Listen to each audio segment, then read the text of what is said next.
ಬಲವಂತವಾಗಿ ಸಭಾಪತಿ ಹೊರಟ್ಟಿ ರಾಜೀನಾಮೆ ಆರೋಪಕ್ಕೆ ಸಂಬಂಧಪಟ್ಟಂತೆ ರಾಜ್ಯಪಾಲರನ್ನ ಭೇಟಿ ಮಾಡಿದ್ದಾರೆ ಬಿಜೆಪಿ ಮತ್ತು ಜೆಡಿಎಸ್ ನಾಯಕರು.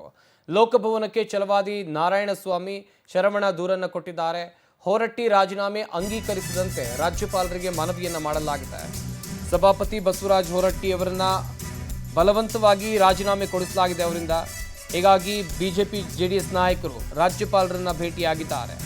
ಲೋಕಭವನಕ್ಕೆ ಛಲವಾದಿ ಶರವಣ ದೂರನ್ನು ಕೊಟ್ಟಿದ್ದಾರೆ. ಹೊರಟ್ಟಿ ರಾಜೀನಾಮೆ ಅಂಗೀಕರಿಸದಂತೆ ರಾಜ್ಯಪಾಲರಿಗೆ ಮನವಿಯನ್ನ ಮಾಡಲಾಗಿದೆ.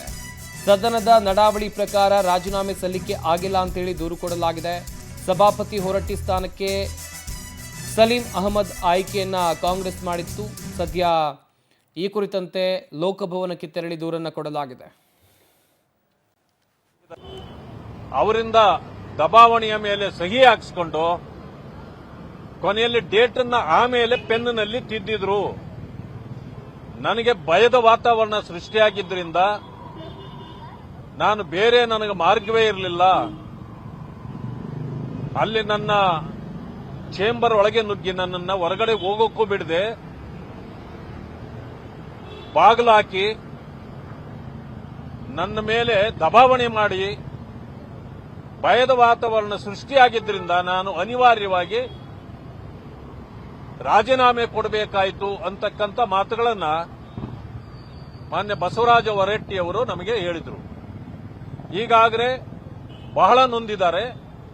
ಅದರಿಂದಾಗಿ ಅವರು ಊರಿಗೆ ಹೊರಟೋಗಿದ್ದಾರೆ. ಇಲ್ಲಿ ಫೋನ್ಗಳನ್ನು ಕೂಡ ಆಫ್ ಮಾಡ್ಕೊಂಡಿದ್ದಾರೆ. ಇಂಥ ಭಯದ ವಾತಾವರಣ ಸೃಷ್ಟಿ ಮಾಡಿದ್ದು ಸರ್ಕಾರ ಅಂತ ಈಗ ಅವರ ಆಪಾದನೆ ಇದೆ. ಆ ಕಾರಣದಿಂದ ನಾವಿವತ್ತು ಮಾನ್ಯ ಶರವಣ ಅವರು, ಮಾನ್ಯ ಪೂಜಾರರವರು, ಮಾನ್ಯ ಗೋಪಿನಾಥ್ರವರು ತುರ್ತಾಗಿ ಬಂದು ಮಾನ್ಯ ರಾಜ್ಯಪಾಲರನ್ನ ಭೇಟಿಯಾಗಿ ಮನವಿಯನ್ನು ಕೊಟ್ಟಿದ್ದೇವೆ.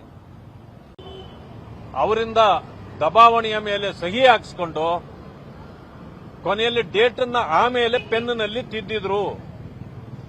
ನನಗೆ ಭಯದ ವಾತಾವರಣ ಸೃಷ್ಟಿಯಾಗಿದ್ದರಿಂದ ನಾನು ಬೇರೆ ನನಗೆ ಮಾರ್ಗವೇ ಇರಲಿಲ್ಲ. ಅಲ್ಲಿ ನನ್ನ ಚೇಂಬರ್ ಒಳಗೆ ನುಗ್ಗಿ ನನ್ನನ್ನು ಹೊರಗಡೆ ಹೋಗೋಕ್ಕೂ ಬಿಡದೆ